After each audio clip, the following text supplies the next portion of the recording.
Hello and welcome to this hangout. I'm Mind the Comics. You can call me Gustavo or Gus or G as you prefer. And we will be discussing or reviewing V for Vendetta. And with me, there's Mr. Paulo Costa. Olá, Paulo, boa noite. Oi. And Terence, Mr. ComicKkrackK. Hey, how you doing? And Mr. Howlermouse, Tim. Hi, Tim. How you doing? Hey. Tim Pretty is good. probably having some connection problems, but we hope this all will go fine. Well, V for Vendetta. This was only my second time reading it. I read it before, maybe in 2005 or 6. What experience do you guys have with this graphic novel? Paulo? I've read it for the first time about 10 years ago, I guess. And I've always been used to hearing of Alan Moore as one of the holy trinity of comics. Back when we had the Brazilian comics publishing the superheroes, Alan Moore was part of a holy trinity with Frank Miller and Will Eisner. So everything that he did was considered amazing. Still, it was a little bit off my radar because I was mostly a superhero reader during my teens. So I only got into the Alan Moore material when I became an adult. So I read V for Vendetta originally in English a few years after I had read Watchmen, and at the time I thought it was pretty interesting. This being something from the 1980s that I read in the new millennium, it functions more as a piece of archaeology than as an actual comment on what's going on right now. So we can analyze what it was like for Alan Moore what it was like for him to live in England during the late 70s and early 80s. And how that affected him as a writer, and also what it was like for England to move from a they kind of lost some political power internationally during that time. A lot of the British industry disappeared during the 1970s, and Margaret Thatcher being a very authoritarian prime minister didn't help that situation. So that informs Alan Moore not only in V for Vendetta but also in the way he wrote Watchmen and Miracle Man, because he was very much interested in seeing how authority dealt with the potential loss of power by fighting back against the population. And that's basically the main theme that I see here in how he builds the story for V. Sure. How about you, Tim? What experiences did you have before with V for Vendetta?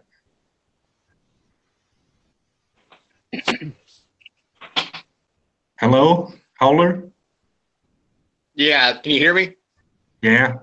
What experiences right. did you have before with V for Vendetta? With V for Vendetta, I think I read it in 1991. That was my high school year, and that was the first thing I read that had anything that was overtly political. And it was one of those things I couldn't push on my friends. I couldn't explain it to them, and I just told them it was like the shadow of England. And I didn't understand everything I was reading in it because I had a feeling I needed to grow up in England. So it turned into one of those books I would read over and over just to try to understand what I was reading. You know, can you guys still hear me? Am I coming in? Yeah. It's fine. Yeah. So, reading that stuff, real quick, I realized we were just kind of getting shown different things like anarchy and fascism and stuff in a way to where it wasn't preachy, but we could see the people who believe in it and what it did and what it didn't do. So it was just one of those fascinating reads of Alan Moore. You know, I read anything Alan Moore, but it didn't really stick out like as much as Watchmen for me and From Hell. It was when I got a little bit older, probably around 2000, 2001, I started understanding what he was doing with this book. And that's about it. But yeah, but basically until the movie came out, I was the only person I knew in my crowd of comic book friends that read it. Yeah, it's not So, a very popular comic before the movie came out, probably. How about you, Terrence? Similar to what Paulo was saying, like there definitely was kind of a, not even a trinity, but there's just a group of, especially comics writers, that always kind of held this place that was a little bit higher up. I haven't read it before, and I still haven't finished it, but we're almost there through it. But I think coming from where I was coming from at that time, reading like more undergrounds and alternative and indies and stuff like that, never really being in the superhero, I kind of associated his work a little more with kind of the superhero genre incorrectly once I started reading him, realizing, especially with something like Swamp Thing, the first time that I read his Swamp Thing stuff, it just completely blew my mind, right? Like it's incredible. And Watchmen, same thing, just absolutely incredible that clearly there's a lot more going on here. And even going so far as, like, you know, reading Frank Miller's Daredevil, things like that, seeing what else they're doing with in this kind of genre and what other kind of messages they're kind of trying to get across or points they're trying to get across is always impressive. And it just holds more weight even now. For me, with some of this stuff that I read, it's hard not to kind of look at it almost in like this futurist type of sci-fi dystopia to some degree, because when I read anything now, it's really hard for me to take it out of the context of the world today and just my thoughts on the way things are going on, even when it comes to like my job and things like that. There's always stuff that when I read stuff like this that has some kind of edge, especially when you're dealing with themes of like fascism and authoritarianism and, you know, a dividing gap between kind of the top 1% and the rest of us, it's hard for me not to put it into context. So, I mean, even what was touched upon already when it came out, the time period that he was writing it in for sure is a huge part of it, absolutely. But it's amazing to me how some of these stories, just the timeless nature of them, which even just points even more towards a couple of things. And I mean, one of them being just what an incredible body of work some of these guys have, that these stories can kind of translate just so far. It's also a little sad that some of these stories can translate so far into the future, because there's still some themes here that, well, we're still dealing with this kind of thing now. This reads as true now as it did then. Different little bit of context and stuff, but there are things already just in the first 2 books that I've read. Yeah, and it's probably super enjoyable. Oh,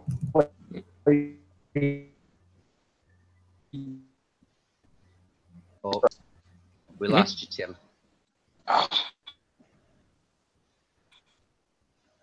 We didn't hear a thing, Tim.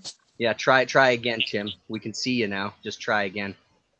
Okay, well, I was getting ready to say is we were talking about the story being relevant with the way history goes and repeats itself. It's probably going to be relevant in 20 more years. You know, yeah, when it comes to things like that. You just said something that just kind of tapped into my head there. So yeah, you're right. Unfortunately, you're probably right. Yeah, it was never as actual as it is today, probably, and we are living an age that it will probably make it even more actual.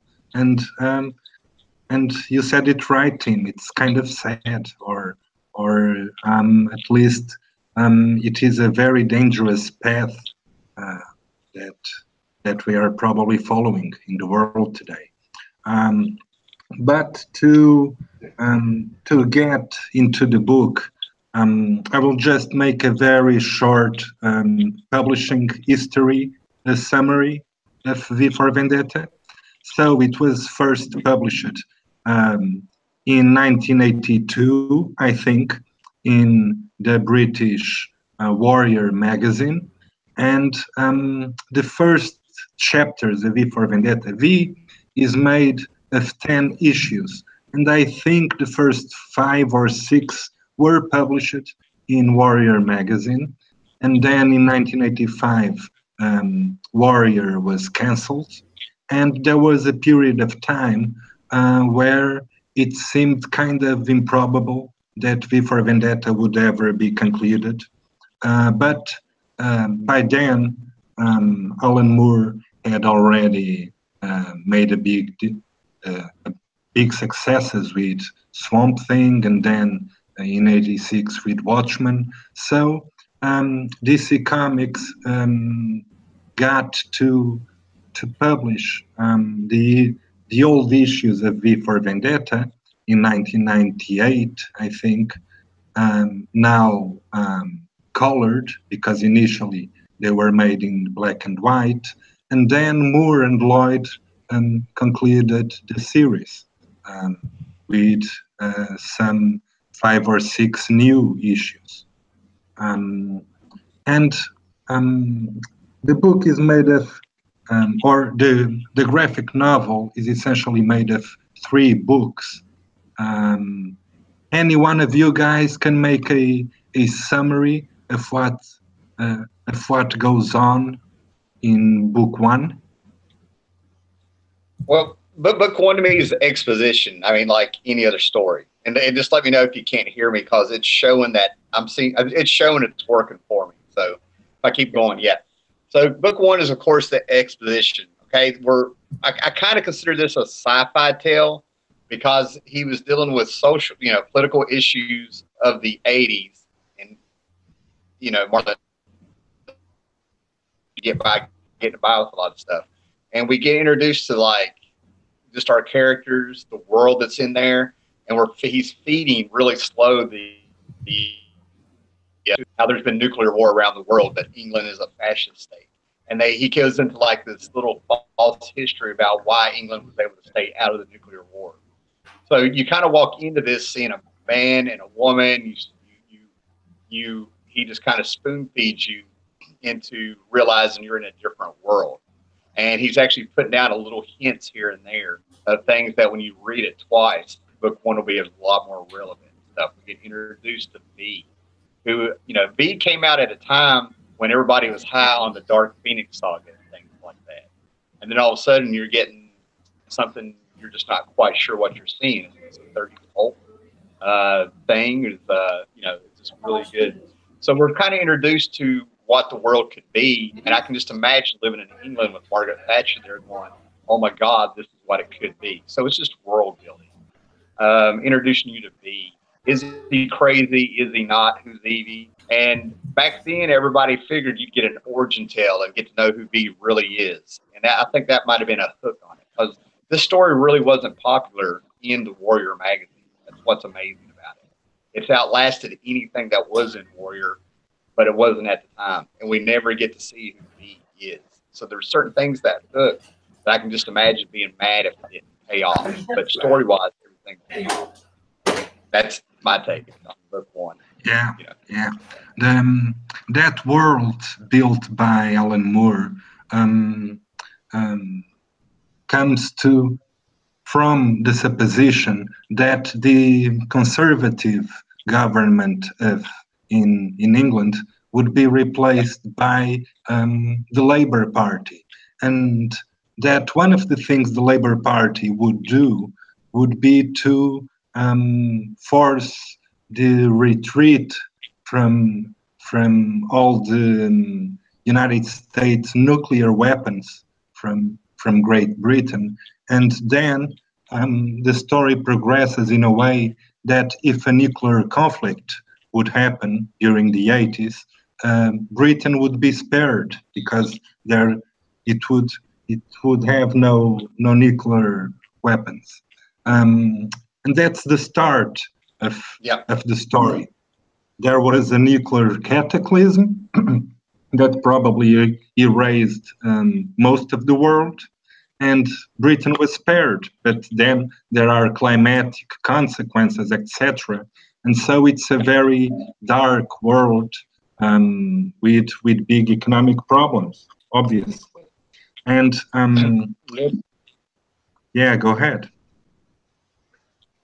Oh, literally an island unto themselves is what it comes into. Yeah. Just a very English story for just English. I mean, I can just. And realistically, I don't actually see that as being possible. The thing is, the United Kingdom is in the event of nuclear Armageddon, and even if there was a low-level exchange, they're not self-sufficient in terms of food, and definitely not in terms of energy, especially if everything else goes to bits. The way I see that probably Alan Moore could not foresee what happened is that I think he started writing V for Vendetta before the end of the Falklands War, which, although it was a very ridiculous conflict, it established Margaret Thatcher as a, well, political badass. She was willing to go to war over small details. So I guess that kind of helped her win the elections at the time, just because she could show the United Kingdom to be an independent force militarily and in terms of politics, especially after the breakdown of the British industries during the 1970s. So. I suppose that's what Alan Moore was not counting on. But even if the Labour Party managed to win that election, I don't see them pulling out of NATO. There were other conflicts going on that required NATO's attention that the United States were involved in, notably the Iran-Iraq War, and that also had an influence on Britain's energy policy. So I really don't see any way in that Labour could have won that election the way that Alan Moore was proposing. Yeah, it's always a question. What's amazing? What's amazing to me is like, despite Alan Moore not having like the crystal ball to see what was going to be coming down politically and things, it was the fact that the way I understood it, like, he just sort of took everything that the conservatives of England with Margaret Thatcher were doing, and he built from that. And it's like 20 years later, some of the things he pointed out happened elsewhere. To give you an idea, the tension, the fear of police state, people jumping up and using the words fascism and stuff. You get what I'm saying? It was sort of like he found the mood and the environment of things that were going to happen 20, 30 years later everywhere else. The same fears that it was going to come in and take over. Because at least in America and stuff like that, there was things like the word anarchism started coming up with the counterculture and stuff in America. And I don't know, maybe they read it in V where it was Alan Moore, maybe that influenced it. Much like Moore was part of the punk scene. Right. Yeah. And the punk scene really started in America, but it really broke in England with the Sex Pistols. So, he kind of had he was kind of like a punk version of Stan Lee in a way when it comes to culture, having his finger on the pulse a little bit. I don't know if that was on purpose or not, if that statement makes sense. For sure, but it seems like a lot of the UK comics, especially of that time, late last year, I finally watched the 2000 AD documentary, The Future Shock, I think it's what it's called. And I mean, a lot of those writers, they really had their finger on the pulse of all of that because they came all from that world. And I also like the kind of Sex Pistols reference too, because some of the things that this reminds me of is that kind of gap that was being addressed at the time. Like, we're sick and tired of being this working class and not getting anything from it. And these are the kind of things that we're pointing out in our music and our subcultures. And I mean, 2000 AD really had that in general. And especially from watching that documentary, things that they were saying about this is why we were so successful. We were saying things in this kind of FU type of manner, that really resonated with a lot of people. And I mean, just on the other side, like just him commenting on that, it just makes me go back to, again, the idea that there are some things that are going to be kind of constant truths no matter what, unfortunately. And some kind of dystopic type of world views and things are unfortunately always going to be there in some form or another. It's just always impressive when there's specific things that kind of get addressed, you know, like if whether it's forms of surveillance, cameras, audio, that sort of thing, that just get heightened as we go further. It's just these markings of these early moments that just kind of grow from somewhere, you know. And the other thing I just wanted to quickly say too is that the other thing that I really enjoyed about, like, just talking about the first chapter now, yes, it's kind of it's amazing how not too far off the world that he creates is. There's only kind of hints at things, you know. I really like the idea of the different organizations, you know, calling themselves Fate, the Nose, the Hand, that sort of thing. Like, I really like that use. It just kind of created this extra level of the way power is organized and kind of this whole entity of a person. And these are the different arms of the one person that are going out and doing these specific things. Just amazing. And the fact that it's still recognizable as something of the world of that time and even the world of this time, you know, just something that we can kind of really grasp onto. There's not a ton of things that look, you know, didn't feel the need to throw in flying cars. It's only set in what, 1996? What was the year? Late 90s, right? Yes, So, you know, 1998, it's not too far away. Yeah, it's not too far away, so it still gives you enough to grab onto. And if there's going to be, if there would be a nuclear war in the 80s, there's no way that there's going to be the technology made for flying cars. When you have a wartime economy, it's basically dedicated to develop military ordnance. Yeah. Yeah, Moore does a really nice work in introducing us, not in the very first few pages of V, not exactly to the background of that world, but he very quickly introduces us to Great Britain's apparatus under that regime. The first few pages follow Evie, a 16-year-old girl who is working in some factory but not making enough money. So she decides to initiate herself in prostitution, and she is immediately caught by the fingers, which are the kind of policial executive branch, the action man of the regime.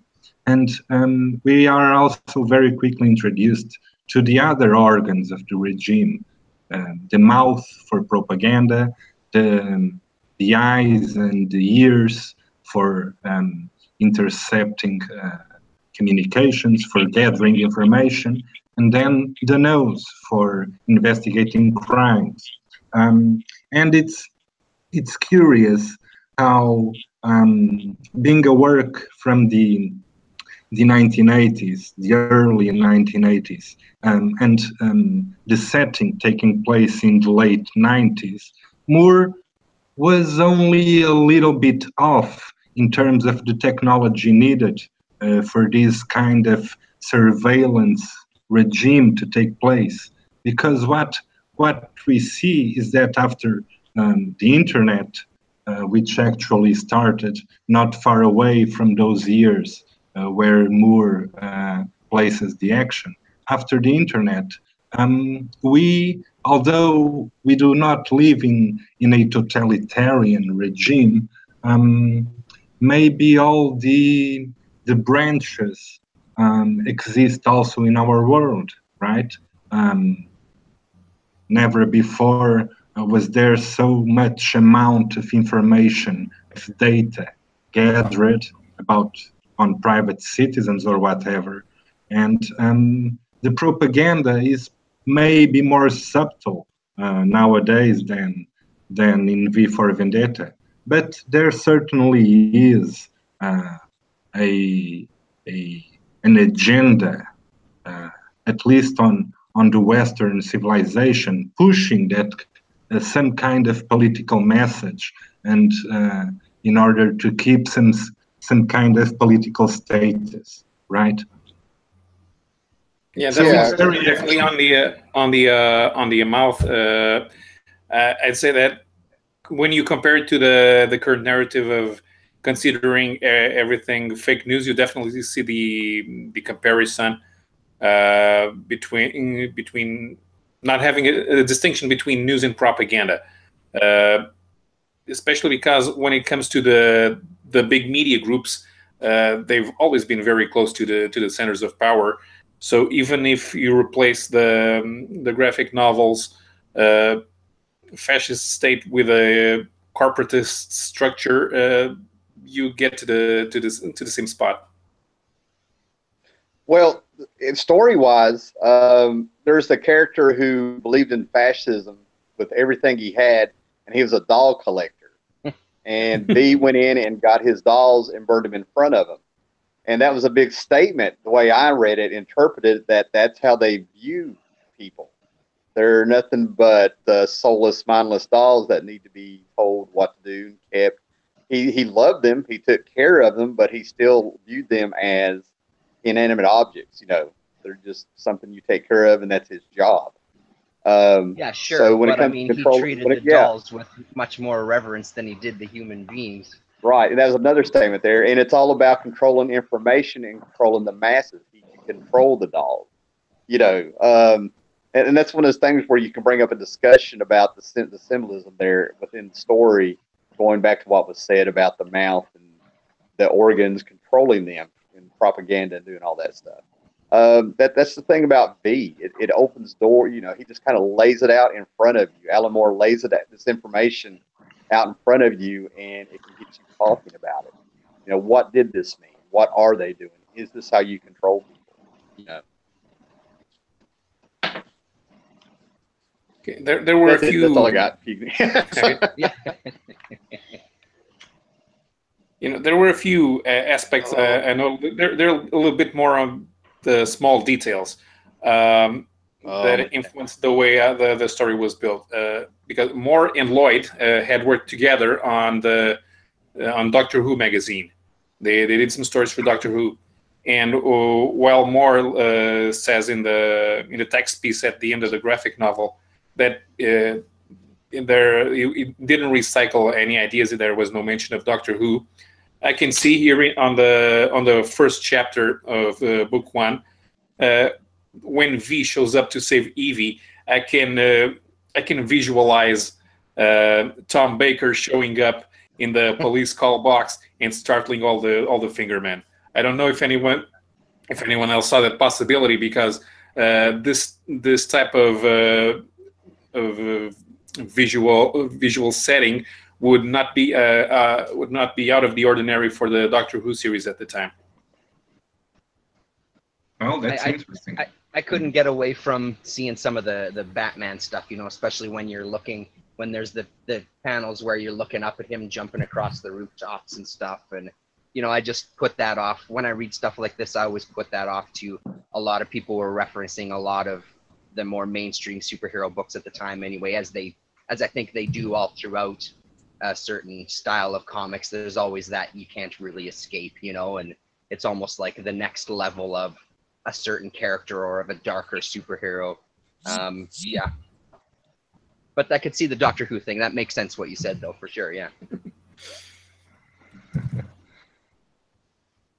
Yeah, the first chapter is full of small little details which are very interesting, especially in the shadow gallery, which is this equivalent to a bat cave, essentially. There's all these posters in the walls and the books in the shelves. I got a kick out of seeing Karl Marx, The Capital, right next to Mein Kampf from Adolf Hitler, which is exactly how I have them in my shelf. Nice. I got the kick out of that. And one thing I noticed is that the Queen in Great Britain back then is Queen Zara. And that's Zara Phillips, who is the oldest granddaughter of Queen Elizabeth. She was born, I think, in 1981. And when she was born, she was the 6th or 7th in the line of succession. So it also means that for some reason, all the royal family was killed. The royals are never again focused or talked about in the book, but I found that interesting. If England was not directly attacked in this nuclear war, what happened to the rest of the royal family? And they have just a 15 or 16 years old girl working as a puppet, as a queen. That's a detail I enjoyed. It took me until the third reading to notice that, because from previous readings I was thinking, we have a prime minister who is Adam Susan, but why is he a prime minister and where's the royal family? Of course, the royal family don't actually hold any executive power in the United Kingdom, and they would not have the same in a fascist regime. But after I noticed it on the third reading, I found they should have a royal, although to use them more for propaganda purposes. Just as Mussolini was in charge in Italy, but when it was still a monarchy, and it would help them to prevent the mistake of the Bolshevik Revolution, in which they killed the entire Russian family. You always need the Bolshevik Revolution was ostensibly atheist, in which there was nothing to be held sacred and mysterious. But if you have a symbol of the country that you can put in front of people, it helps spread the message, especially if you're trying to do a one-party system in a totalitarian state. Sure, and this state relies a lot in religion. When the story focuses on the bishop, and in the beginning of the story, V seems to be taking revenge from a group of people, and one of them is a bishop. And it seems he is at Westminster Abbey, and it seems that he is the leader of their church. And there is a very strong connection in this world between religion and politics. And one of the things the regimen has done was to eliminate all people from other races, all homosexuals, all opposers of the regime, really. And this is done with the support of the church. And that's also something that happened, for instance, with the Nazis, and also in Italy. And it's also a part of Alan Moore's critique to the church, although there is another connection with which the church in this book, and that's Guy Fawkes, because Guy Fawkes himself was a Catholic trying to overthrow the British Protestant king, so the religious aspect of V is not very present, except in this part with the bishop, but it's something to take into consideration into the whole of the story. You'll also notice there are some oblique references to problems in Ireland, but Ireland doesn't feature much. They mentioned it more in the movie. There was a scene where they mentioned that somebody was active in Ireland during the Troubles, and of course they eliminated the Muslim population. There's lots of references to let's get the Pakis, let's kill the Pakis, but by having both the Guy Fawkes imagery and taking into account what probably happened in Ireland, I think they also made sure that they eliminated the the Catholic portion of the country, which probably did not do very well for Scotland as well, which is where there's a bigger Catholic population within the United Kingdom. So the idea would be that the Anglican Church was going to be used as part of the propaganda arm, and that's where you get all the posters that they have the purity through faith that they have everywhere. Yeah. I never, just to kind of back up, I didn't notice about the royal family thing, but I mean, now knowing about it, my hope is that the common man strung most of them up in public. And as far as like needing a figurehead, I mean, I think they've kind of done it with Fate, right? Like Fate is the way to kind of still get the word across, and then everybody's kind of paying attention to every single word that comes out of Fate's mouth or across the radio or the television. Anyway, the radio, I think, right? Because it was just the voice. It wasn't visuals attached to it. But, and I also wonder about things like, you know, sure, there's all this kind of depth that could be there, but the fact, I guess maybe it's more in book 2. I don't know. Maybe I should wait. Maybe I'm going to wait for that thought. If we're still talking about book 1, I want to keep it focused to where we are. I don't want to jump ahead yet. Right, at this stage, we're not supposed to know that much about Fate. Exactly, it's true enough. Especially yes, sure, yes. Because I think they were trying to introduce it as some sort of artificial intelligence, which would have been a big technological leap, considering what I said earlier about not having technological innovation. If they had a working artificial intelligence, that would have been too much of a technological leap between a real world 82 and the fascist state in 97. So at the time, we don't know. I'm flipping here through the parts where V kills the Doctor. I had some troubles here with the way he handled the Doctor, because he made Prothero go mad. He killed the Bishop, but they found nothing wrong with what they did at the detention center. And when V catches up to the Doctor, she shows a lot of remorse over her past actions. And I was wondering if I'm supposed to feel sympathy towards V on his actions, just on account. Should he have forgiven the Doctor, or is he being strict in his planning, in the way that everybody has to have some degree of payment for what they did to him? Yeah, well, the Doctor is not really a key factor in the regime, as the Bishop and the voice of Fate were. So you got a point there. And there also seems to be a certain degree of punishment in these actions, right? It seems that the hardest one was to make Prothero go mad.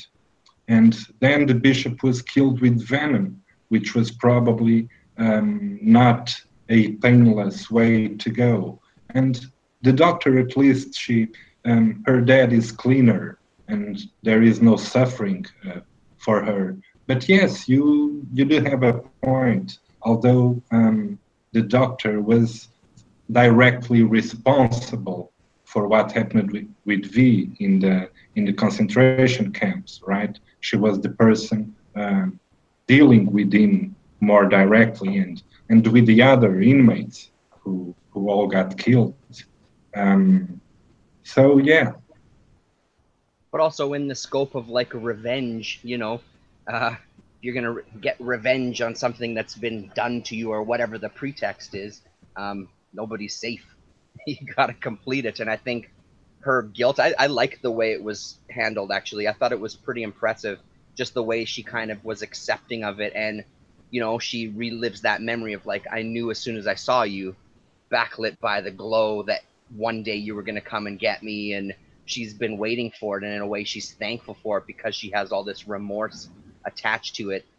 And I also like the way it was used, because then afterwards we heard about the diary, and then we got to relive that side of it. I thought that was done really well. That impressed me the most out of the other ones, or out of all of the kind of revenge death scenes or whatever. The other ones were great too, but This one, I don't know, I got a little more from it, because that idea of when you're a part of a system, you're contributing to it, whether you agree with it or not, or whether you've outspoken about it. The fact is, you're still a part of that system, or that entity that this character is striking out against. So in order for him to fulfill this chapter of his kind of bigger scheme, of his bigger picture, you got to die. I've done it in a way that's going to be painless, because I kind of feel for you. And we did have our moments where I looked at you like an insect on a petri dish, or however it was described as, you know. But you still have to go. You know, you're part of this system that is a problem. So we just need to do it. Yeah, I enjoyed that part. Yeah. Yeah, Tim, are you with us still? Howlermouse? Hey, Tim. We can't hear you, man. Oh, I think it's come up a couple of times, him joining again. He might have kind of been bouncing in and out, it looks like. Yeah. Oh. Well, Tim was talking about a few minutes ago about how the enigma behind V's mask, who was the person behind V, was probably something for hooking the reader, and maybe Alan Moore and David Lloyd intended, when they were doing the first issues, to reveal the person behind the mask. And in this first book, there are two moments which kind of hint who the person may be. One is exactly with the doctor. In some point in her diary, it is mentioned that V was a very, very ugly man. And when she's dying, she asks him to remove the mask, and she says he's beautiful. What do you guys make of that? I see it as an acceptance of her role in creating V. That was her masterpiece. So she will either accept what she has done, or she would destroy her creation. But since she can't, I think that was mostly acceptance here. Do you think V's face has changed during his internment, or is it maybe a racial thing, and under her previous conception, people from a certain race were ugly, and now she has repented from that, and she thinks they are beautiful instead? Yeah, that was my take on it, a perspective shift. She's in the mode of the concentration camp, and she's drank the Kool-Aid, so it's ugly because everybody around her has told her that these people are ugly. Now she has these kind of years where, because the one detective there who was sleeping with her even mentions that I've seen her do some incredible work with children and that sort of thing. So she's had this now second life where now she looks at him as beautiful, whereas before she looked at him as ugly because she was right in the midst of it, you know. Now she's had to step back and all that. That's how I read it anyway.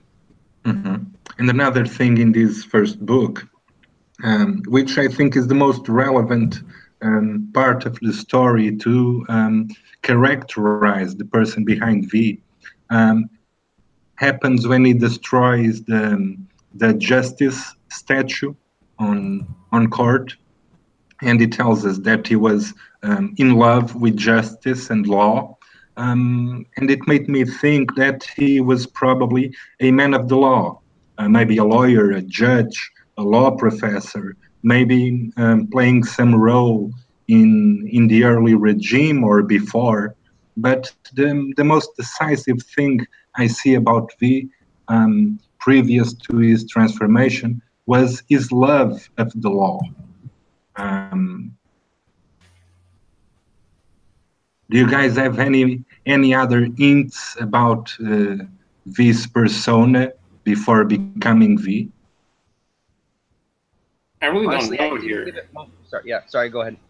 No, I really don't know. This is a very interesting monologue he's having with the justice statue, but yeah, Alan Moore takes he has a lot of work to make sure that V could be anybody, and he was definitely changed in terms of how his brain functions during his time in the concentration camp. So he's obviously a lot more intelligent, and the way he interprets the importance of justice may be more important now for him than it was in his previous life.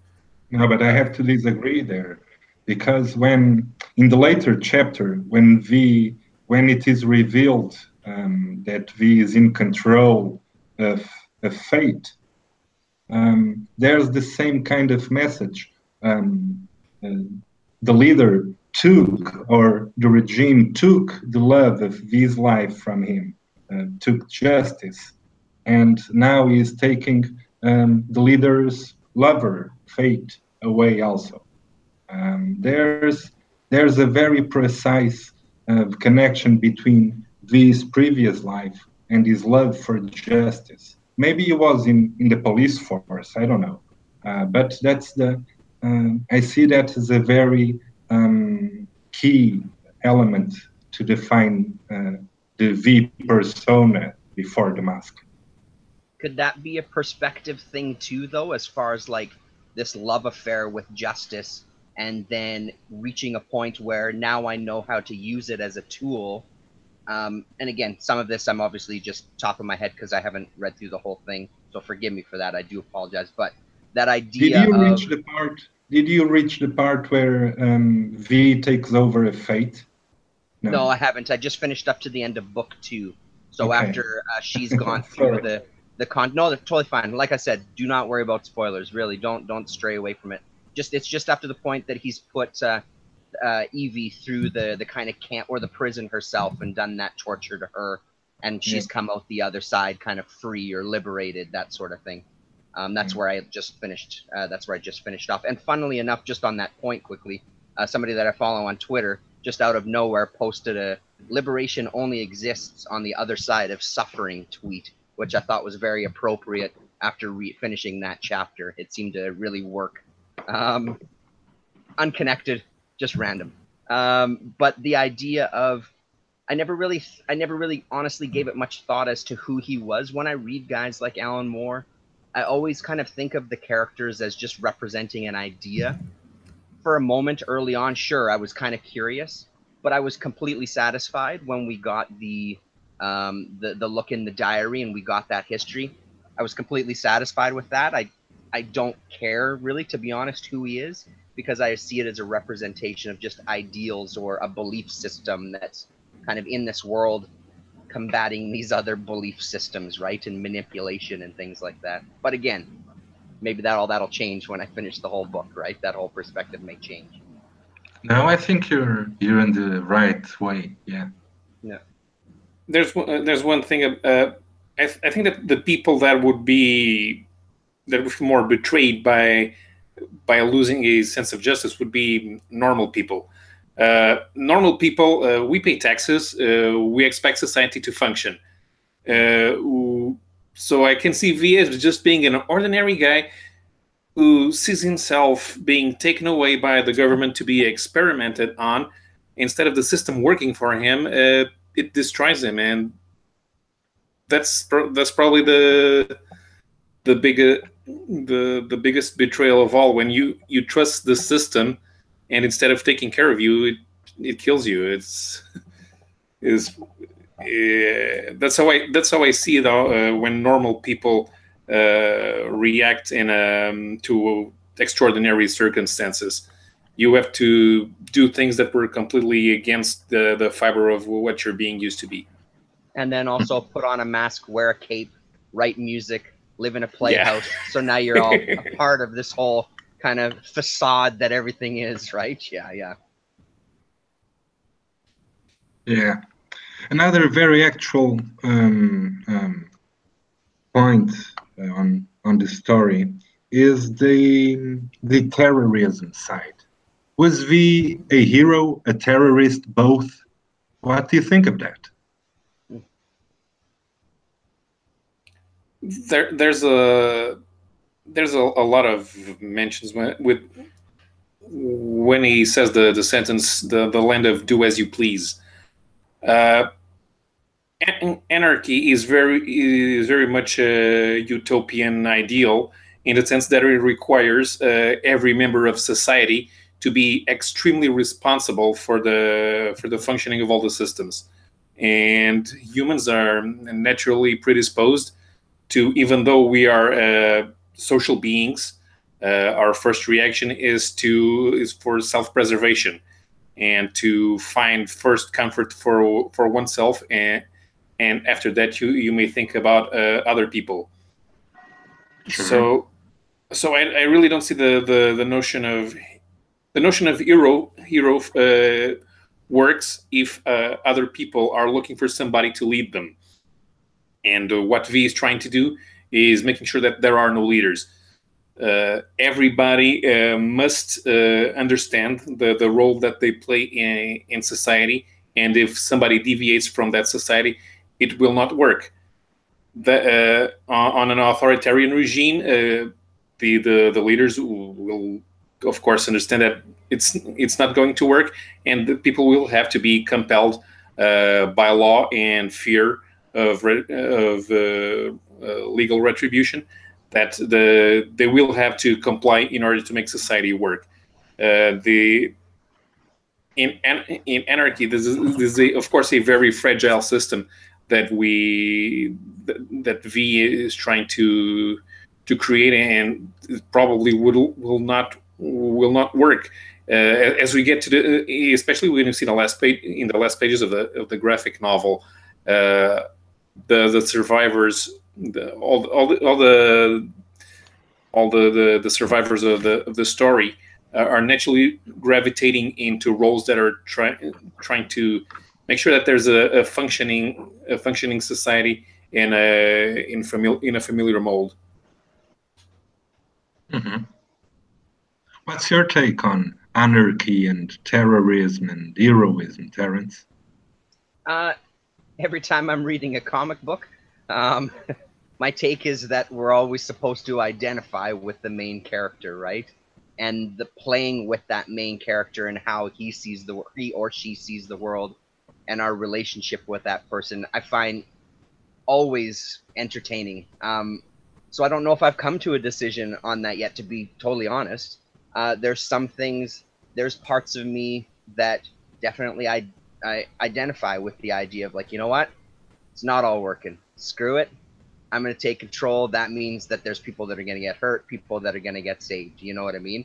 So I'd be lying if I said that there wasn't a part of me that identified with that, and that frustration that I think you get to sometimes.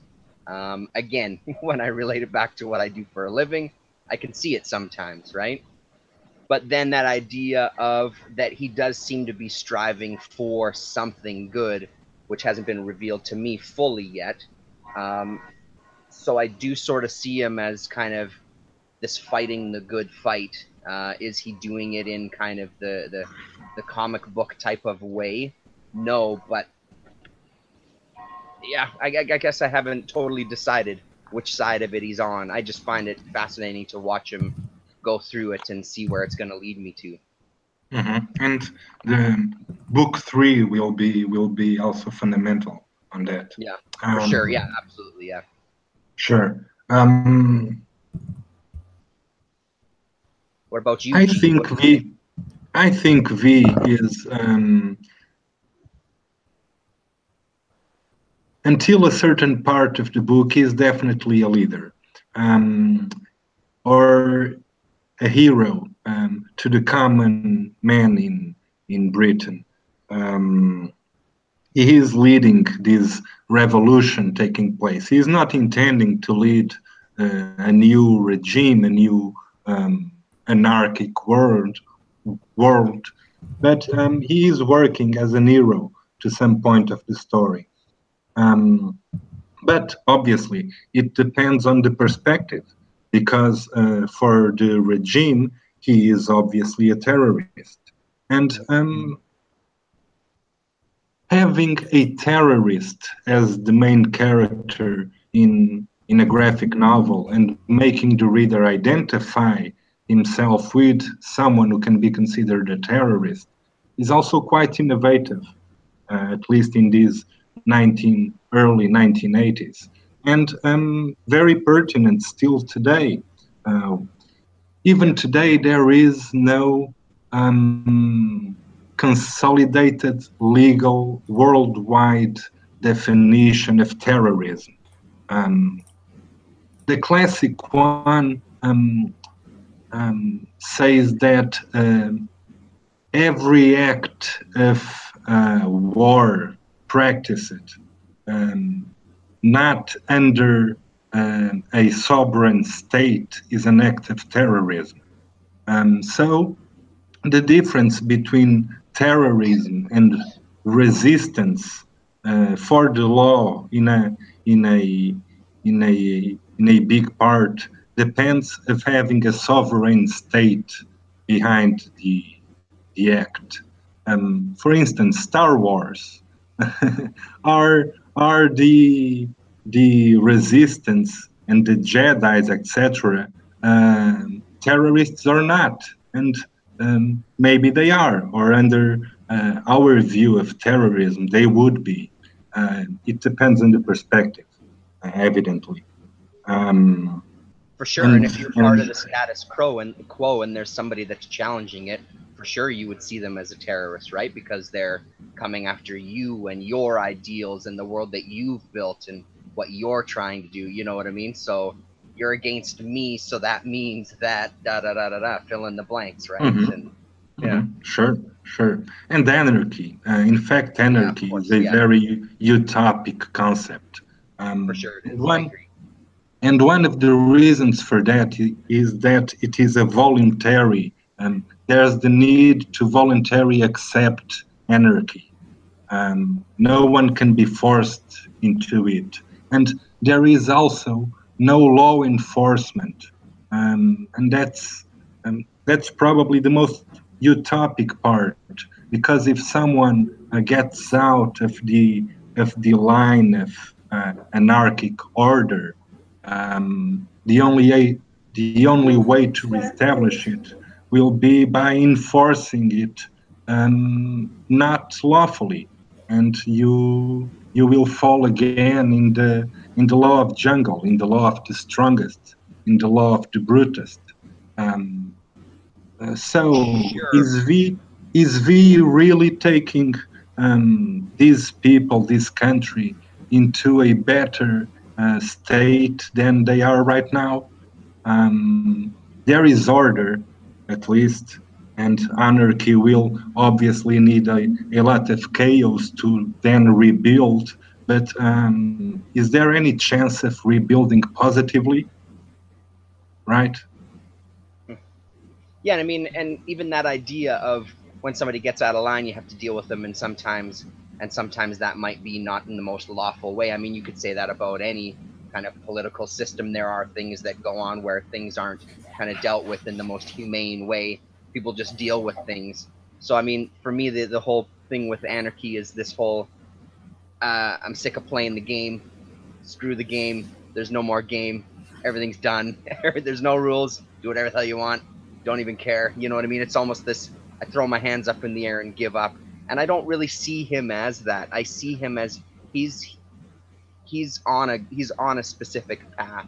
He has a specific end game in mind. And I don't see that anarchy is the end game in my reading so far. I don't see it as that. And again, I think some of those themes come right out of the time that it was written, right? Even Alan Moore himself in the beginning of this says that, are there some ideas in the first book that I don't remember if he said the word embarrassed or not. He does see them as a little naive, I think, didn't he say in the introduction? Yeah, yes, he does. So, I mean, again, with his own perspective, looking back on the work and seeing that, just reading it and knowing what ideas he was going for, and maybe just not as polished at the time of where he wanted to be or where he would like to see himself at, you know. Oh, I'm sure you're gonna love book 3, Terrence. Oh yeah, no, I can't wait. Like once I started digging into book 2, I just it went over me. So about David Lloyd's art and the recoloring, what did you guys think of that? Just to kind of, I don't want to steer us too much off topic, but I am curious how you guys felt about it. Sure. Paulo. Well, the coloring works nicely. Since the story was originally developed for black and white, it would not do well with a very strong color palette. There's usually no more than 2 color tones per panel, so I'm very happy with the final result. It works very well. I like the sections that were the green and yellow, especially in like the strip club with the gangsters and stuff. That kind of almost like a just disgusting kind of look. I really like that. It kind of added to the whole grittiness, and yeah, I think it matched really well, which is something that at the time may have kept me away, the art, but now I found I've not come full circle, but I've definitely, my tastes have changed where I'm at a point where I look at this and think it's an amazing looking book. His art is incredible, and it's one of those books where you kind of can't imagine it with something else, right? Mm-hmm. I would still love to see the black and white version of V. Yeah.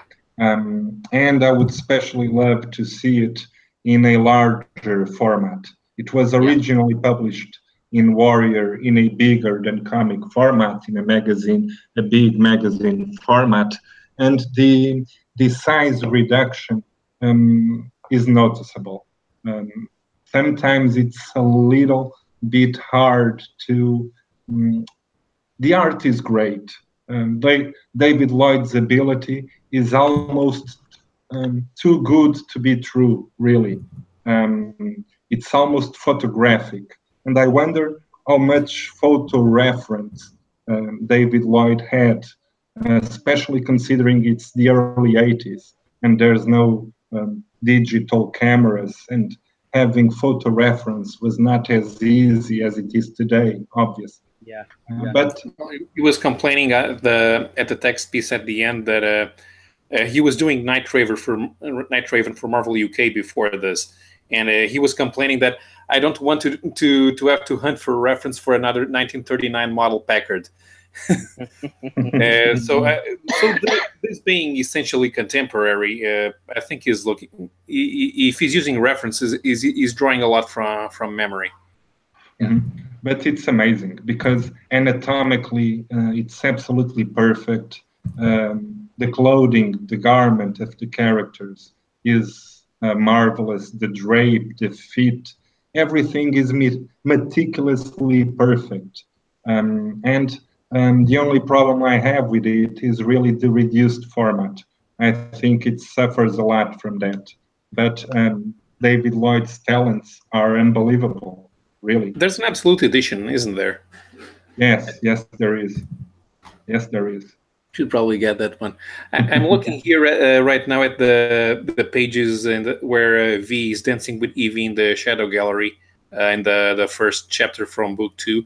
Going back to the colors, you have panels where he's using light blue and light yellow, then light pink and light blue, and then light yellow and light pink. But you never mix. What was the name of the colorist? Chauvin. The colorist. There were 2, I think. Dodds, I think, right? D-D-S. Glasses here with me. Steve Whitaker and Shioban Dodds. Yeah. But in this chapter in particular, it's working pretty well. It's very subdued. It works really well. I think what they did here in completing the art is amazing. Yes, it's very beautiful. I'm looking at it right now. Even now, I have the scene here right now with when V kidnaps Prodro, and Prodro is wearing his blue uniform from the camp, and V is in a vaudeville costume with a yellow and black pinstripes, and when they're both in the same scene, you'll find that the Prodro's skin color almost disappears. It's like in the coloring they really make sure that there's not more than 2 tones in each panel, and that's what most impresses me about the art. Really, I'm really impressed about the clothing, the way it fits the characters. The detective guy, Finch, usually wears a gabardine, and the way the sleeves are just slightly overextended and are roomy, and it's spot on. David Lloyd anatomically is just spot on. It's amazing, amazing, really. Yeah, because he almost gets lost in it just a little bit. You know what I mean? It's just a little bit big for him. That, you know, yeah. Yeah, although it's very hard for someone who is not used to comics, it's not attractive, right? It's not for sure. the most attractive art. It kind of needs some matureness to enjoy it. Well, there's some grotesque facial features, like on Evie there when she came out, like that facial feature there. It's not attractive, but it's also incredible because it says a lot, right? Like it says a lot. The way even that he transforms her in the beginning of this chapter to the end is incredible too. You know, it's really pushes the narrative along really nicely. And talking about the graphic narrative, the panel structure is not a 9-panel grid, but there's always 3 horizontal rows of panels, and that's a constant in the entire book. And then there are other graphic narrative features in this book, right, Paulo? Yeah. There's the absence of onomatopoeias, for instance. Exactly, and there was one scene where I had to reread it to understand, which was when Almond figures out where V is, and he tries to shoot him, and exactly. The gun doesn't work. And I had to reread it because I couldn't understand at first what was going on. But Almond's face says it all. Me too. I thought Almond takes the shot and shoots, and V just takes the shot without being really armed. That's what I thought initially. But then it is explained a few pages later. Someone says that Almond forgot to load his gun. I like that scene as well a hell of a lot, because when they introduced this kind of abusive relationship, I was kind of like taken out of what the hell is this? What is this? It almost seemed like it came out from nowhere, from this scene where they meet some other people and he kind of has this offhanded remark to his wife about, oh, just shut up and come with me or something, whatever it was. And then the lead up to their relationship and the way that it was kind of, he's just dispatched. Here you go. Here's this lead up to this character who could be a total scumbag, but we're not going to give him any time. He's just done. That's it. I thought that was pretty great. Yeah, every character that appears in the story has something to do. Even Hammond's wife, who we later see murdering Adam Susan, just because after her husband died and she no longer had any clout in the party structure, she just falls down the society's cracks and becomes a chorus girl. Yeah. And but what do you think? What do you think exactly of that subplot? The Almond and his wife Rosemary, the abusive relationship, and it's okay. She, by the end of the book, Terrence, she plays an important role in the story because she murders the leader. But I mean, Alan Moore could have decided to finish Susan, the leader, in any other way. What's the relevance of that subplot?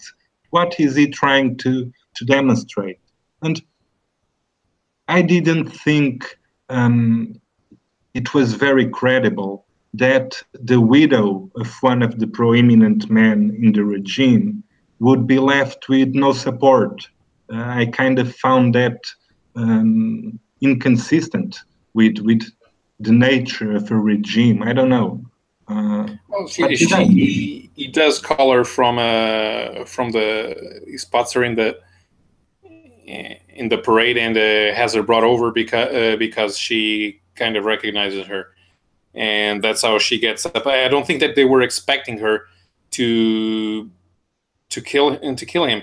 In this type of situations, you'd need somebody who was familiar with the protocols in order to do away with the leader. Sort of like they tried to do when they tried to the Nazi high command tried to murder Hitler in 43 or 44. They were going to blow up the room he was in, and that could only have been done with the Nazi high command. You can just walk up to the leader if you're nobody. You need somebody who was on the inside.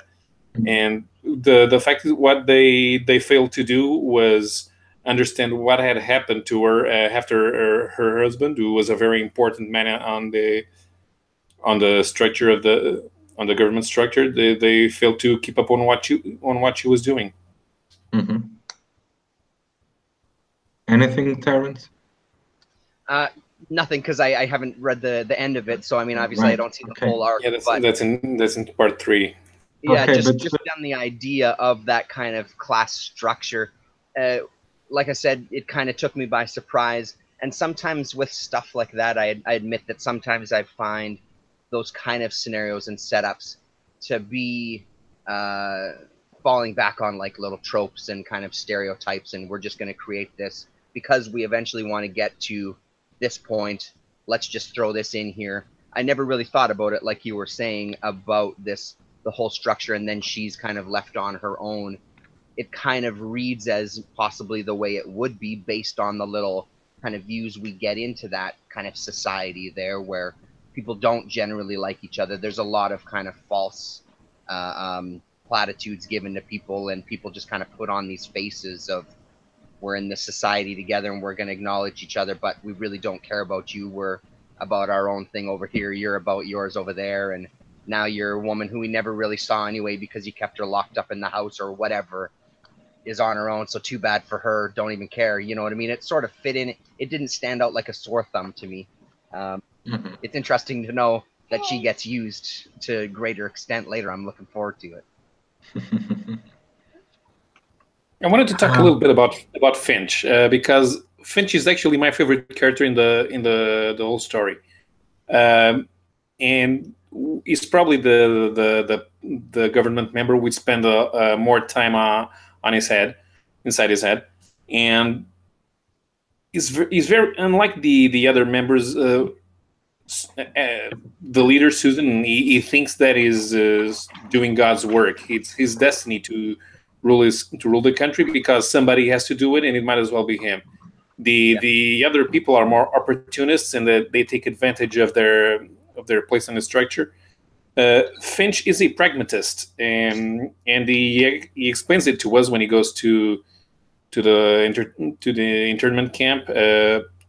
And there's a part in which, in the end, he takes LSD in order to understand what was V seeing when he escaped, and at the time, since he has nobody else to interact with, we spend a lot of time in his thoughts, in the thought captions, and he says he mostly joined the party because it was a good idea in terms of security, and when he explained, and even in book 1, when after V kills the doctor, he's the first to understand that it's a vendetta. He's telling to Susan, and it's clear from their conversation that they've butted heads before.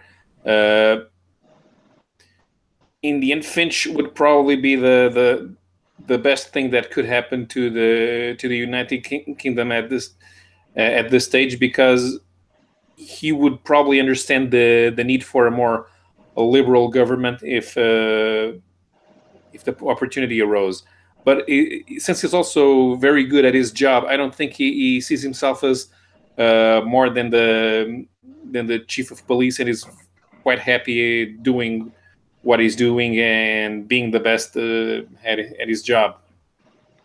Yes, Finch is the regular man in the story almost.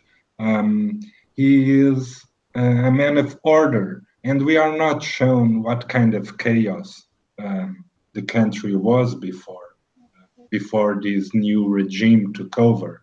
But it probably was very chaotic, and Finch is a lawful man, and he takes his job as well as he can, but indeed is not a fascist like the other characters are, right? He's really the most interesting character that he's comfortable with and good at, and just kind of is comfortable living in. You know what I mean? He's found his kind of voice, I guess. Right. Yeah. He in order to do something else that is presently not doing in the system, you would need a little bit more chaos, like V is coming. The fact that Finch is focused on his job means, unlike the other members of the government who eventually plot to take over from Susan when he starts to break down after Fate is revealed to be under V's control, is not actively trying to take over anything. Up until the very end, when he finally comes back after having discovered where the Shadow Gallery was, even he's still trying to do his job. He doesn't think of anything else. That he needs to bring down V. He brings down V. He brings the news that he shot V, and he's not focused on anything else. On the final scenes, we have Petey's wife, who manipulated several characters throughout the story. She's a sort of an adapter. She uses men sexually to do her bidding. In the end, she's with a group of hobos, just trying to survive, see if she can get for a can of beans. But when she recognizes Finch on the street, she runs up to him and tries to convince him that they can take over the country as long as she lets him have the ideas, and she tries to seduce him. But even in the end, he's having none of it. Yes, she's a total psychopath.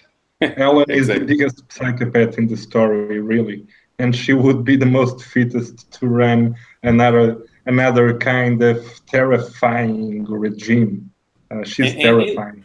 And she explains it when she's the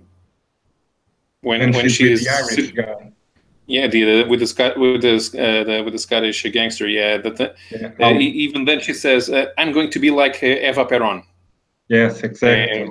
Ruling from behind the throne. Yes, exactly. Terence, in book 3, Detective Finch goes to the internment camp, takes LSD, then he returns, he finds V, and he kills him, essentially. Not immediately, but he mortally wounds V. And why did V allow himself to be shot? Because V did, V surprises Finch by the back, and he allows Finch to shoot at him. Why was that? Is just V trying to prevent himself from becoming a leader, or is there any other explanation? Paulo, how do you look at that? I think that V was not expecting to be found by Finch. Finch is probably the smartest guy in the story, and in terms that he can outwit V. And the way he found the Shadow Gallery, I'm pretty sure that it was surprising to everyone, and he was not expecting even Finch didn't have exactly an idea what he was going to do when he found V, and I think it was mostly a reaction that nobody was expecting.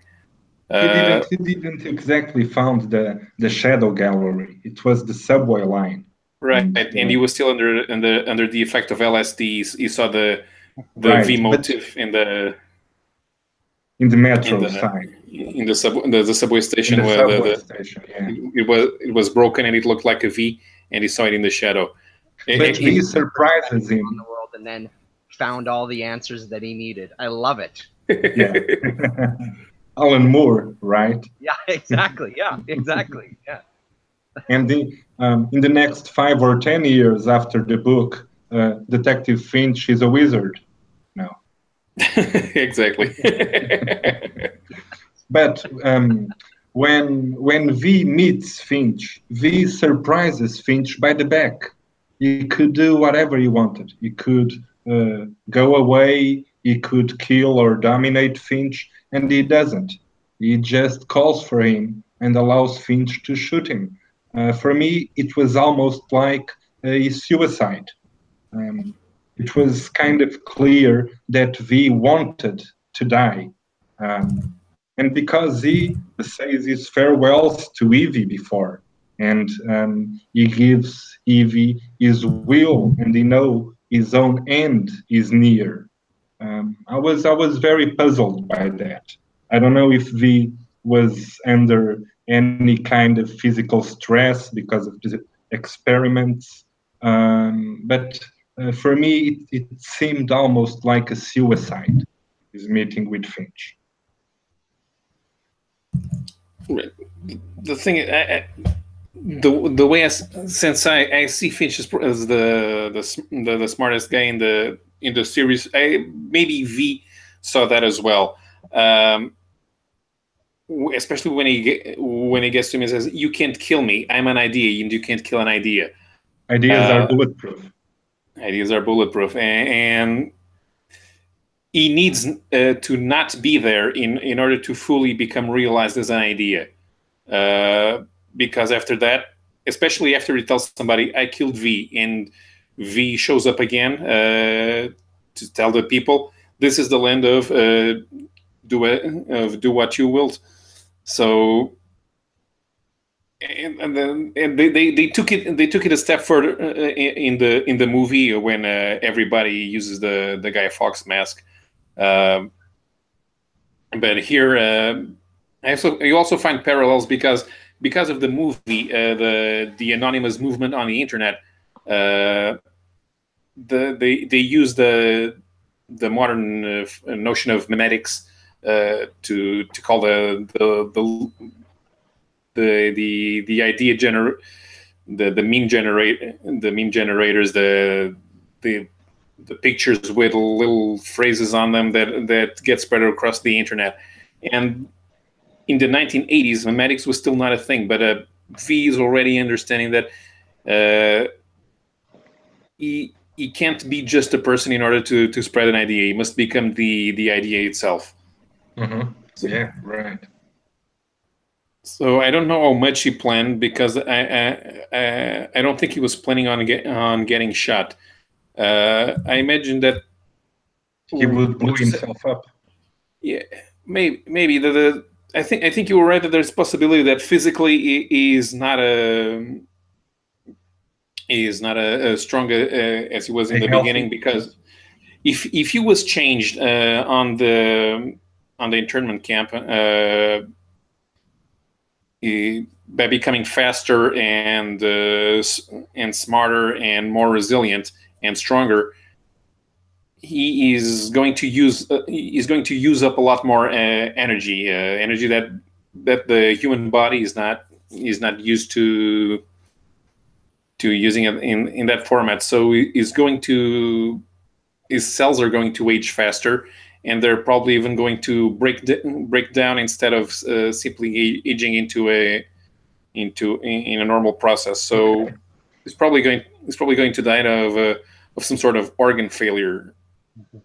I can see that happening, and I can see V anticipating it. Mm-hmm. So he in the end, all the pieces of this theater that he created, of this theater play that he created, are falling into place. Yeah. So the main character has to die for all the other characters to evolve. Have any of you guys read Mr. Punch by Neil Gaiman, or know about Mr. Punch, which is like a puppet show from the late 1900s, from the late 19th century, early 20th in Britain? Yeah, like Punch and Judy, yeah? Probably, yes. Yeah, okay. Yeah. Because there's a reference to Punch and Judy in this when she has her nightmare. Yes, there is. And he's knocking on people's heads, yeah. What else? Oh, another really smart guy in the story is Finch's partner, Dominic, the younger guy in the police force. And in the end of book 3, Terrence, after V dies, Evie takes his place. Evie puts on the mask and the cape and the hat and becomes V. Total sense, yeah. And then she kidnaps Dominic and takes him to the Shadow Gallery, and that's almost the end of the story, or at least that's the end of Evie's participation. And the idea that stays is that she will indoctrinate Dominic like V did to her. Okay, yes. And yeah. I also found that very, very curious. What about you, Paulo? Any final thoughts about how the story ends or anything else? Before you guys go into this, I'm just going to say goodbye just to get this one some dinner. Thank you very much for inviting me, though. You guys carry on. Thank you so much, mate. Thanks, Terrence. Thank you. Okay, we'll talk to you both. Bye. Bye. So to close up, yeah, I see that happening because there's definitely going to be a change in social structure. Evie is not like V in the way that she thinks. She spent a lot of time with V, but she does not become him. Everybody has their own ideas of what is right and what works, and but I think she understands that she understands that something needs to be done after the new way that V showed everybody that they could be free to an extent, but society is going to be there. There's going to be problems. Do you think she plans to become a leader, or for Dominic to become a leader?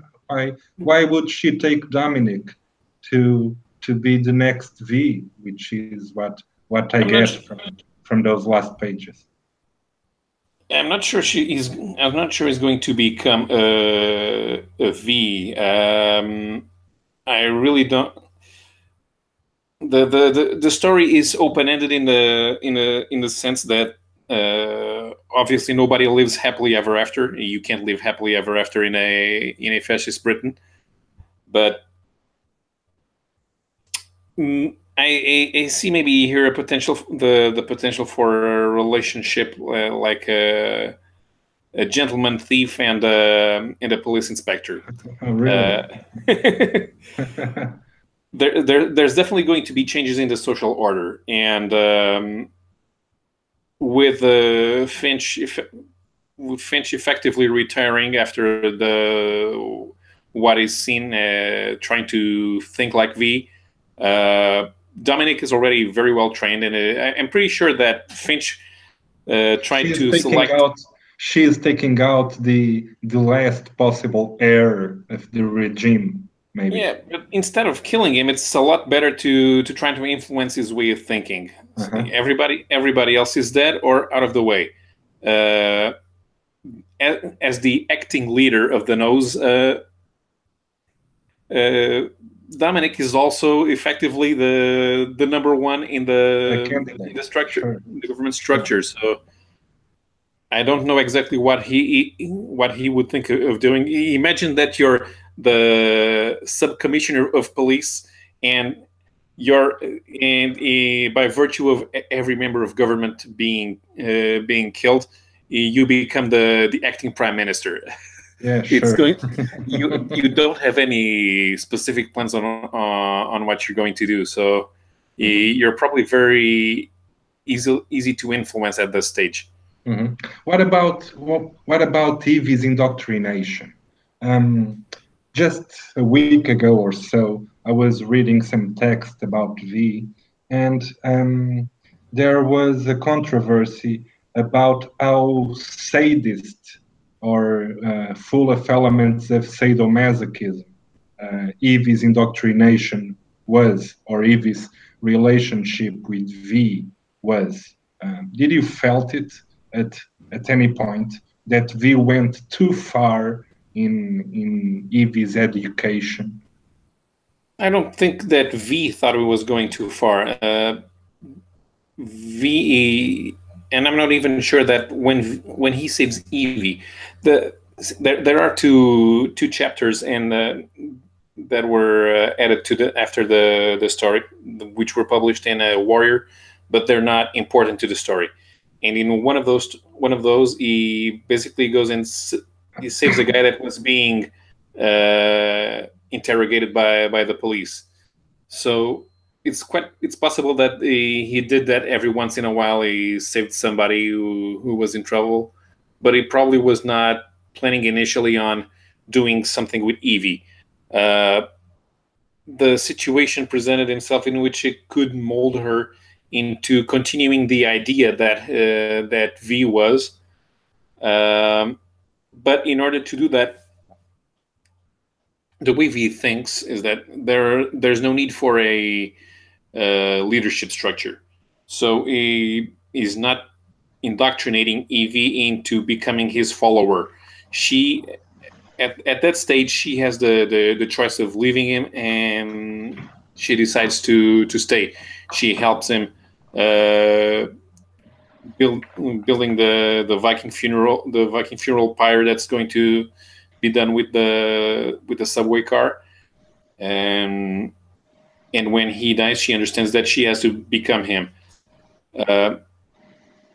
So it was his plan from the beginning, to make her his successor. Right, but when he tells her, "There's nothing we can do to you. You're free." Mm-hmm.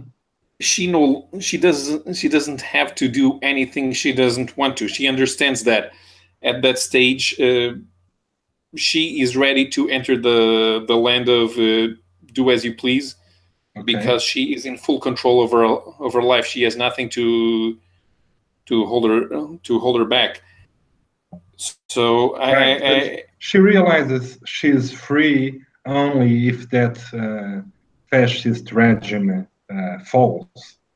She has kind of a very limited freedom at that point. I think seeking a little bit for revenge for what happened to her father, for what happened to that other guy, Gordon, who became her lover, and even for what happened to V. And Evie really is the character whose progression throughout the book allows us to understand V's plans, right? And his ideas of anarchism. Any other thing you want to talk specifically about this book, or should we compare it in a way to other Alan Moore's works, like Watchmen, for instance? Watchmen is also somewhat of an apocalyptical tone, in the sense that Dr. Manhattan is a talking, thinking atomic bomb. Yes, interesting. And interestingly, the nuclear theme is presented at both, and there's the possibility that the events from V for Vendetta would happen in the same setting as in Watchmen. In the post-Watchmen, and the nuclear war in the early 80s is what happened in Watchmen. I don't think that a nuclear war happened in Watchmen, because Dr. Manhattan is there as a deterrent. Mutually assured destruction was what kept the Cold War from becoming hot, because both the United States and the Soviet Union had the same type of weaponry. The United States had a superior weapon with Dr. Manhattan that had the capability of destroying nuclear missiles. Mm-hmm. So there was not going to be a nuclear exchange.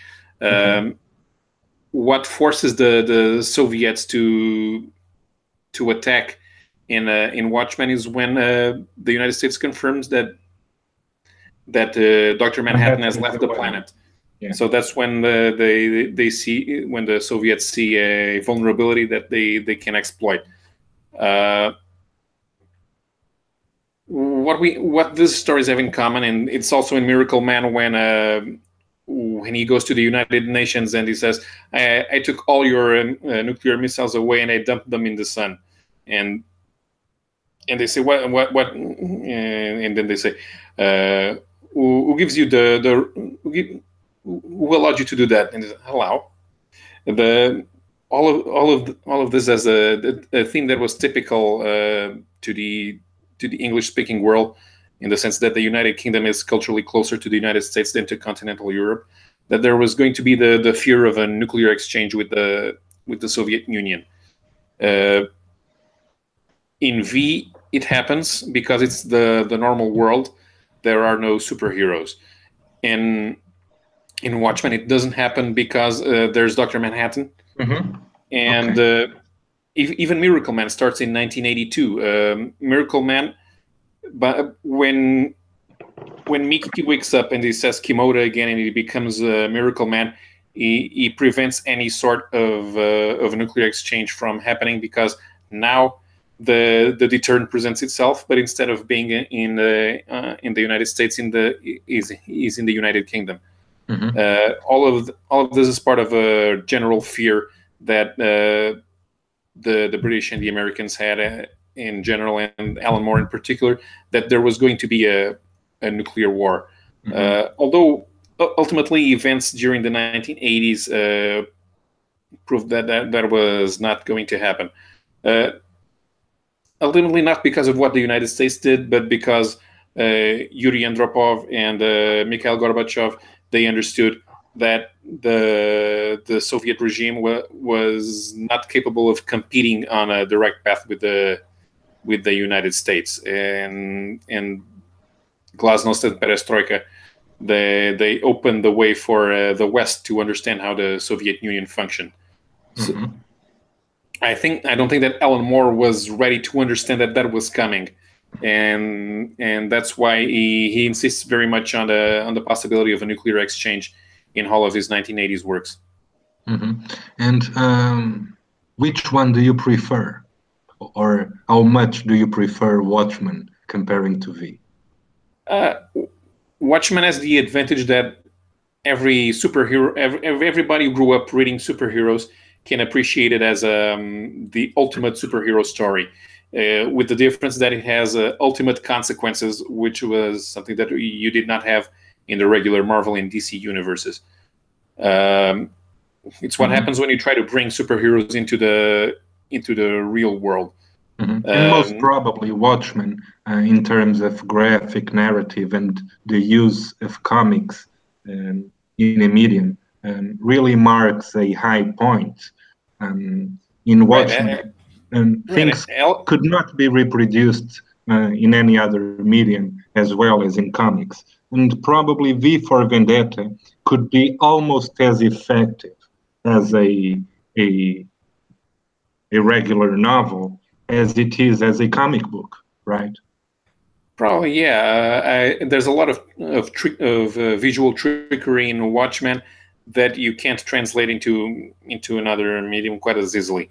And at the time, Alan Moore was definitely a more competent writer, even with a 3-year difference than he was when he started doing V and Miracle Man.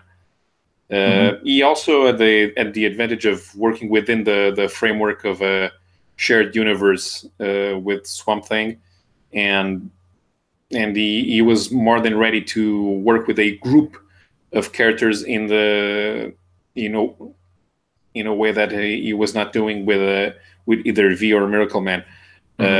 V has one protagonist and a lot of side characters, even the POV character. Miracle Man, the main character is on Miracle Man. You have one linchpin. The Miracle Man serves as the linchpin, and then you end up with the point of view of other characters throughout the story.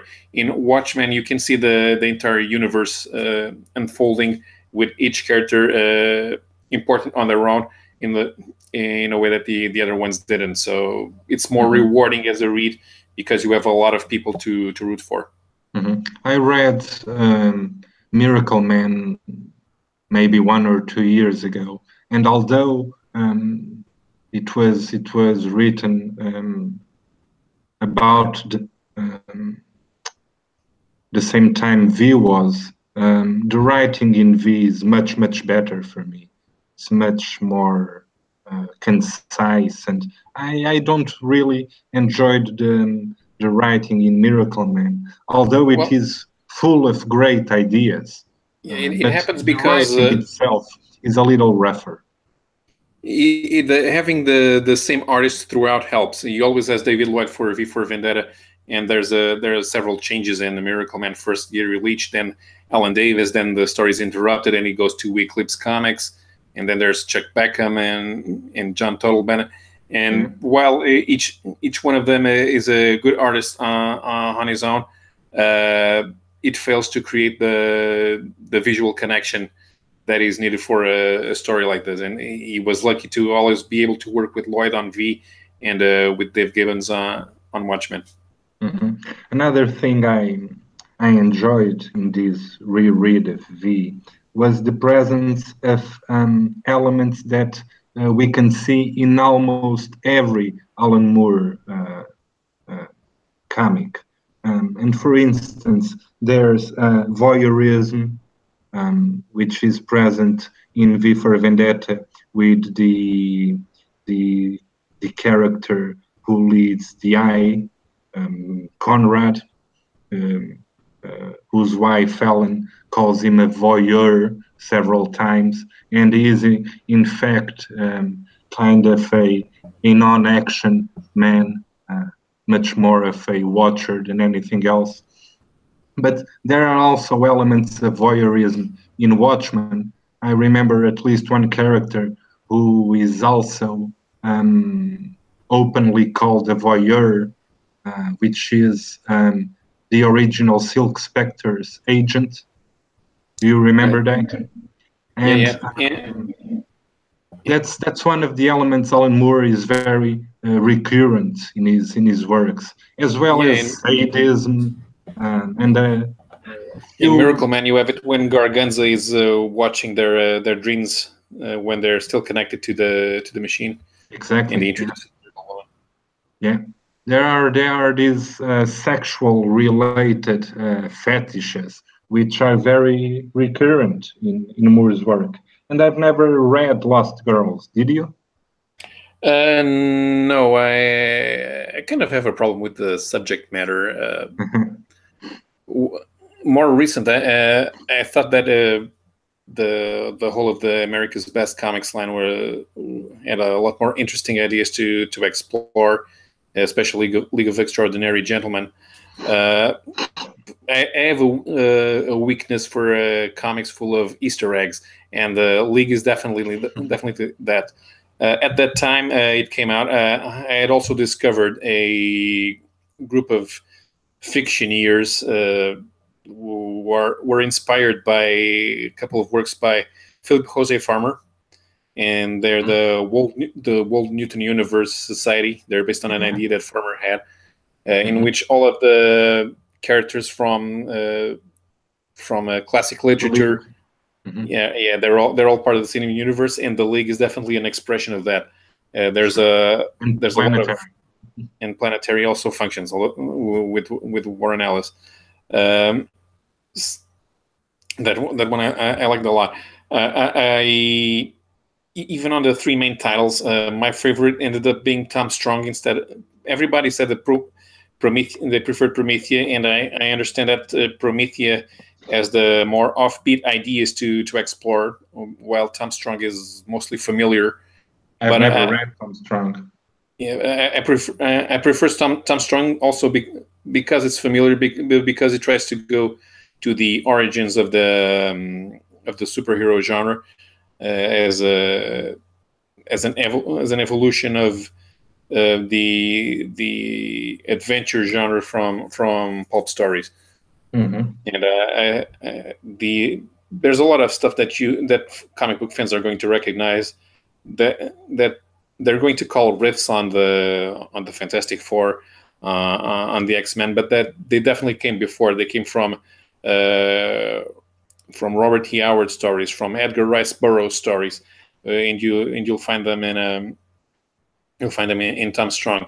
At the time, in the late 90s, especially after he had done Supreme, I think Alan Moore said it because he felt kind of guilty with all of the doom and gloom of the heroic characters looking very evil themselves. That he wanted to build up the notion of a hero, and you find that more in Tom Strong than you do in Promethea.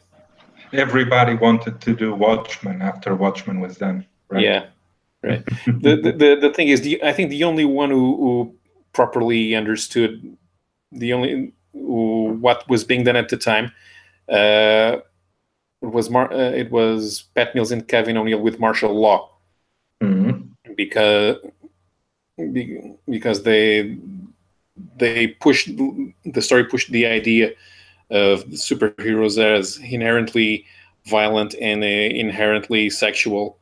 If everything about them is more developed, their sexual appetites should be as well as more of a notion of self-preservation. They're fighting not to protect others, but to win the battle themselves. That's what happened in martial law. Well, what everybody else basically understood, especially the Image guys, was everybody's gritting their teeth, and they have big guns, and they're overly muscled, which was it's kind of a reason why Image was founded by artists. They fell in love with the visual aspects without considering how they functioned in the story. Sure. And you were talking about sexuality, and it just reminded me that although in V there are 3 or 4 moments alluding to sexuality, maybe the most marking one is concerning the leader and the computer. It has Alan Moore really achieves to build a sexual relation, not only a platonic love relation between a person and a computer. That was definitely person. Yeah, insane person, obviously, but it's groundbreaking, really. Yeah, that had never been seen in comics, and I don't remember even seeing it in another medium. We've had robots falling in love with people and people falling in love with robots, but the computer fate is not does not have an android form. Yes, so, in the mid-80s, it's impressive, really. And there's even a page which I can relate a little bit to From Hell. Have you read From Hell? No. Either in English or in Portuguese, From Hell is a kind of a steep price, so I usually shy away from it. I did see the movie, although I think it's very much. The movie has virtually nothing to do with the comic, really. It's the most far away of all Alan Moore's adaptations. The League of Extraordinary Gentlemen is obviously a very bad movie, but it's not that far away from the comics in terms of concept. And From Hell really is. It has nothing to do with Alan Moore's work. But the page is this one. It's after Finch takes a leave from the nose, he goes to the beach, and the detective in the beach with all the seagulls is kind of a recurrent theme in From Hell. I just wanted to point that out. Yeah. Right. Okay. Yeah. Well, do you have something else to talk about? No. I think that's done. There's probably other ideas to explore, but I'm fairly happy with the. I feel we kind of failed in telling a bit more of the story. I wanted to do kind of a summary of each book, of what happens in each book. Probably most viewers have read V for Vendetta and could keep up with us. But for someone who hasn't, probably they couldn't take very much out of these hangout. I don't know. Yeah. Okay. Meanwhile, I've been trying to keep a window open on the chat here, and we've had a number of visitors in the early minutes. We had Elvis Kozovic and Gore Vidal were here. Larasa stepped in for a minute as well. Tim moved to the chat for a while to tell us that he had some trouble with the internet, and so if some time ago Dr. Von Schill also showed up, so we had a good audience. Cool. So thank you all of you, and Paulo, let's finish here. Yeah. Okay. Thank you so much for this, for taking the time to read V again. I was the one who asked for some company in this reread of V for Vendetta. So thank you so much, Paulo, and also to Terence and to Tim, which was a pity he could not participate in this video for longer. But I had a lot of fun. Thank you, mate. Same here. No problem. And if you have another idea or somebody else has another idea, we should probably do this again. Yeah, let's talk about it. Okay. Okay. Well, thank you for all the viewers. Bye-bye. Until the next time. Ciao, Paulo. See ya. Bye. Ciao.